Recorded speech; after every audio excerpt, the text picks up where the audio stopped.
Today, a quick reminder and some more updates.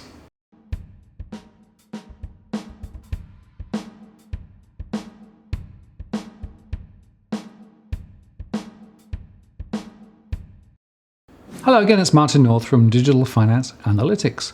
Welcome to our latest post covering finance and property news with a distinctively Australian flavour. First, a reminder. Tomorrow at 8 PM Sydney time, I'm going to be running my next live stream event.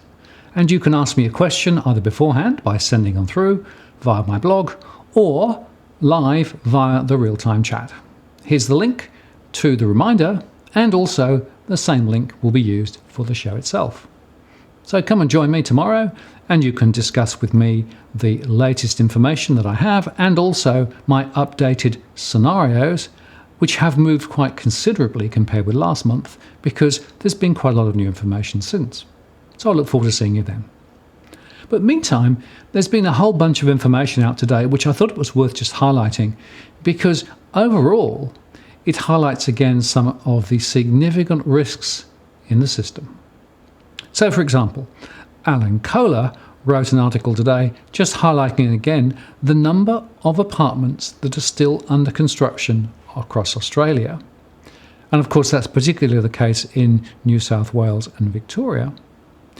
And he makes the point that deposits, when people are buying off the plan, are typically 10%. And Sydney dwelling prices on average have now fallen 11.1%, some places so much more. And the average decline in Melbourne from peak is 7.2%, and in Perth is 15.6%, and Darwin 24.5%. And so he says the question is, developers and their funders are wondering how far out of the money does an apartment buyer have to be to forgo the deposit and walk away? So the developers of 225,000 or so apartments now under construction around Australia, which are worth close to $100 billion, are sitting there with something close to that amount of high interest debt, hoping their buyers can and want to borrow the money to settle on the contract. And if there is a wave of settlement failures or developer bankruptcies, there will be fire sales of the apartments by receivers, which could push the decline in house prices into 20% plus territory, in which case there would be a recession caused by the negative wealth effect on household saving and consumer spending. And I want to add 2 points here. The first is that valuers are already writing down the value of many new apartments by between 15 and 18%, compared with those quoted a year plus ago. So for many people who bought off the plan, the truth is that the value of their property is already worth less, and they will be unable to get the mortgage they thought they were going to be able to get. The second point is we also know that now some banks are tightening up even further on their lending for off-the-plan developments, or indeed also lending to people who come back post the construction period. And in a number of cases, those provisional offers of a mortgage are not converted into a real mortgage. And in some cases, potential purchasers end up trying to find an alternative funding route. This to me is a very important factor in the housing sector at the moment, and is not adequately being reported. Secondly, today the Bank of Queensland came out with a profit warning. It's going to release its results on the 11th of April 2019, but their shares dropped more than 7% at one point today on the news that they declared today. They said that their cash earnings would be in the range of $165 to $170 million, compared with the first half 18 cash earnings after tax of $182 million, thanks to lower fees, trading, insurance and other income lines. Last time it was $75 million or thereabouts, but now it's going to be down $8 or $10 million from there. Plus, net interest margins will be in the range of 1.93 to 1.95 compared to 1.97 in the first half of 2018. And that will generate around $475 million. But that 2 to 4 basis point drop in margin has a significant impact. And they said that their loan impairments are expected to be in the range of 11 to 13 basis points. And they said that the underlying quality of their loans remains good. And because of this, the CET1 capital will be around 9.1%. And finally, they said the conditions will remain challenging ahead, with increased regulatory burdens, and of course that includes the outfall from the Royal Commission.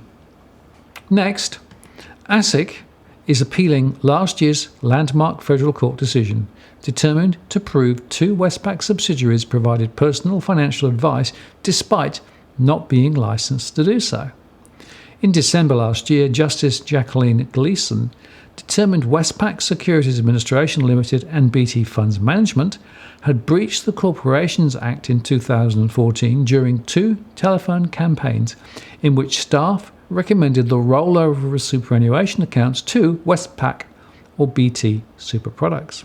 However, the judge said ASIC failed to prove the phone calls constituted personal financial advice. ASIC has now filed an appeal to that decision, seeking greater clarity and certainty as to the difference between general and personal advice for consumers and financial services providers. Because the dividing line currently is frankly wonky. When you have a conversation with a financial advisor, are they talking in general terms, or are they giving you specific financial advice, in which case there are considerable obligations on there in terms of their best interest obligations? They cannot just tell you anything.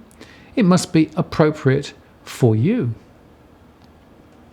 Now, the case concerned 15 phone calls, which the judge determined to be general advice because the callers did not consider one or more of the objectives, financial situations, and needs of the customers to whom the advice was given. However, in 14 of the 15 calls, the law was breached by the implication that the rollover of super funds into a BT account was recommended.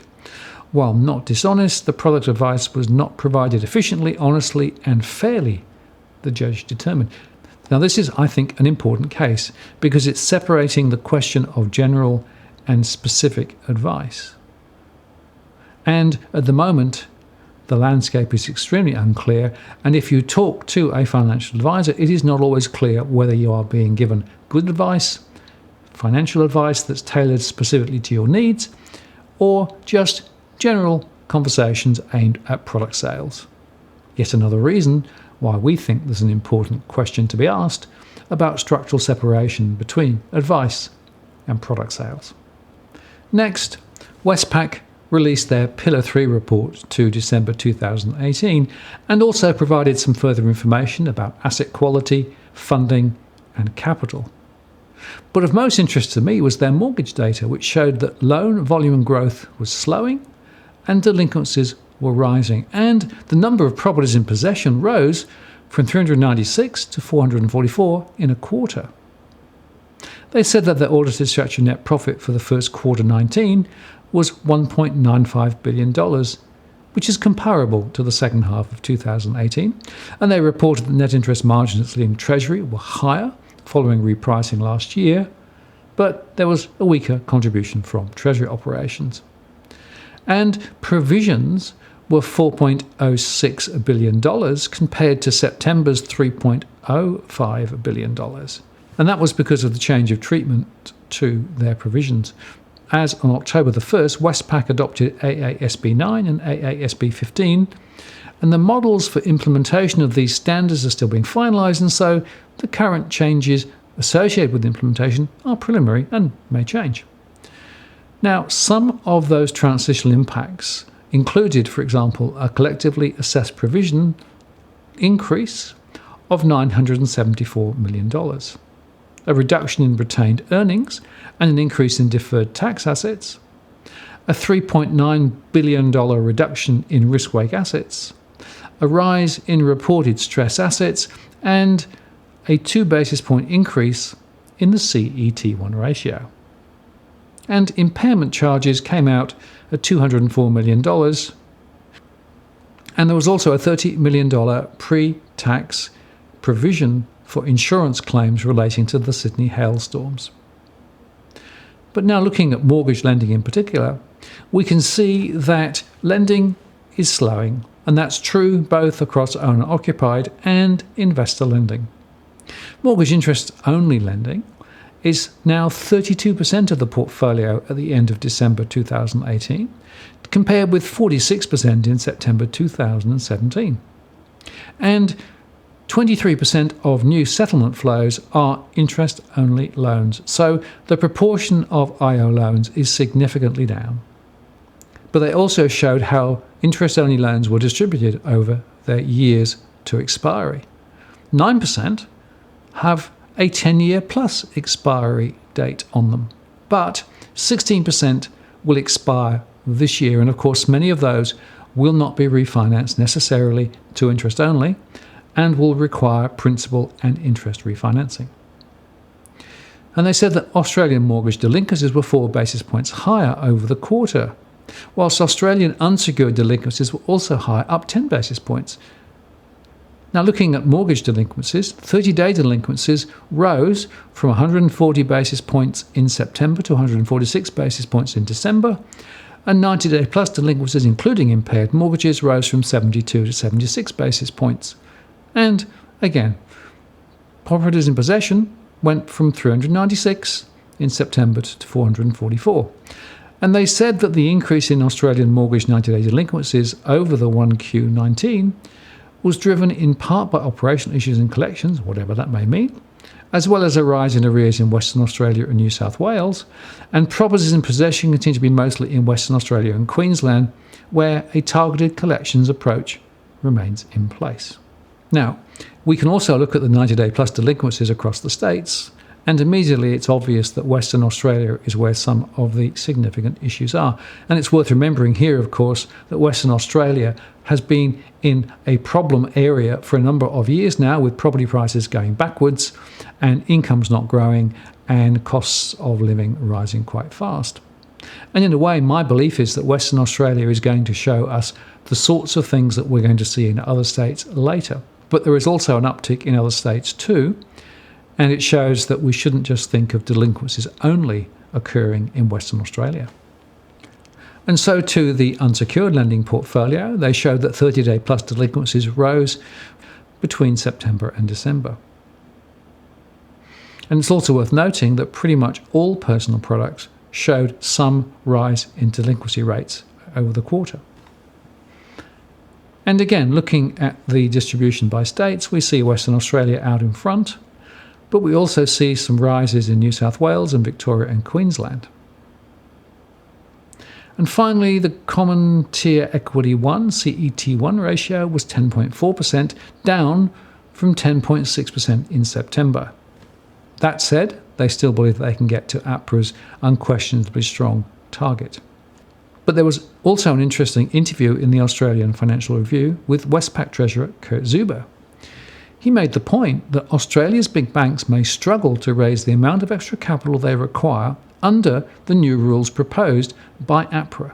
The mooted requirements, which the country's 4 largest lenders said would mean that they need to raise somewhere between 67 and 83 billion Australian dollars over 4 years, are sound in principle but tough to achieve. As we go through the cycles, it's potentially problematic for the banks to get the volumes they need in an economic way for the system which allows for the balance we want to achieve, he said. And remember that these Australian APRA targets are still quite conservative relative to the Reserve Bank in New Zealand's targets, which are considerably higher again. So it's not necessarily the case that the banks in Australia will be unquestionably strong even at the proposed target levels.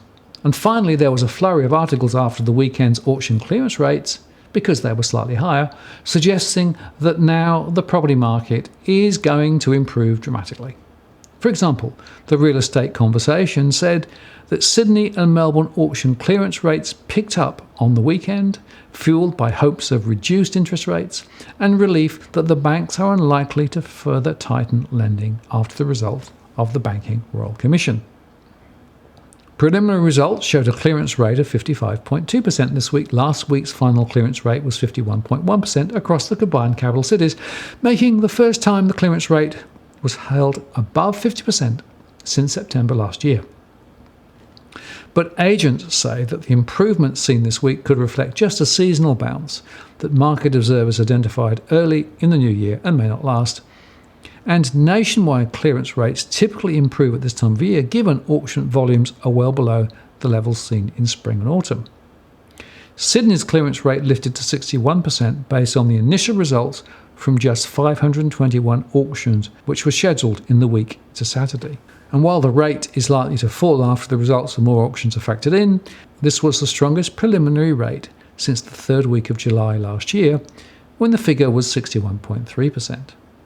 Melbourne hosted 657 auctions this week, with preliminary results showing a clearance rate of 54.2%, increasing from last week when the final clearance rate was recorded at 52.4% across 350 auctions.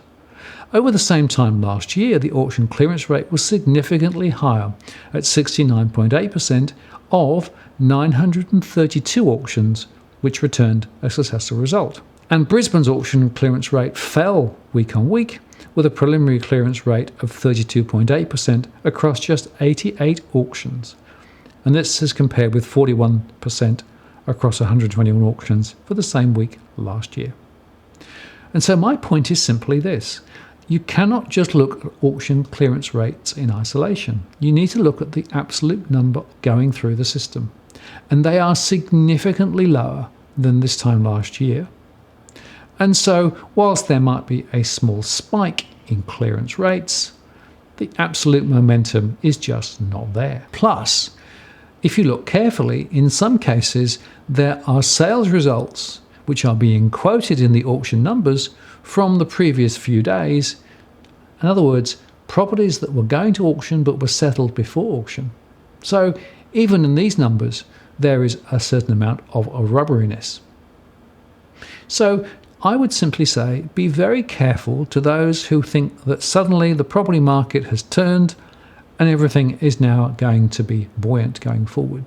There is nothing in this data set that shows me with any confidence that we are not going to see more falls in home prices and sales momentum will continue to drift lower as we go through the year. And we also know, of course, that there are many more properties on the market now relative to buyers looking to buy. So let's not be too carried away with all of those headlines, because remember that there are lots of vested interests who want you to buy property to try and keep the dream alive a little longer. But as we said the other day in our post, should you buy now, it's really important to be very careful and very informed about what's going on. If you found this a useful post, please like it, add a comment or a question. I read them all. And if you haven't subscribed so far, please do so to receive future alerts. I'm Martin North from Digital Finance Analytics. Many thanks for watching, and I'll talk to you again next time.